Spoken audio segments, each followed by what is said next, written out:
घटस्थापना झालेली बघा. पहिली मी रांगोळी वगैरे फुलांची काढली, सकाळी अंगण वगैरे पुसून घेतलं स्वच्छ करून. मग मी गेले बाजारात. एक साधारण किती वाजले होते बघा त्यावेळेस, 9:30ला गेले मी इथून चालत चालत एबीसी चौकातनं. आपलं माझा एक शॉर्टकट रस्ता असतो तुळशीबागेतनं. मग मी मंडईत गेले. मग सगळे तिथं आज महिला वगैरे खूप बसल्या होत्या. मग तिथून मी सगळं साहित्य घेतलं. मग पटपट आले. सकाळी जातानाच पूजा वगैरे करून गेली आपली घरची.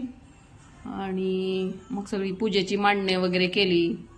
पहिल्यांदा अखंड दिवा लावला, नंतर पानं वगैरे ठेवून सुपारी ठेवून गणपतीची पूजा केली. 5 फळं ठेवली, केळी ठेवली आणि आपला पत्रावळीच्या खाली एक ताट ठेवले, त्यात घट ठेवला, माती टाकली, ते घटाला बिया वगैरे आणलेला ते पण टाकल्या.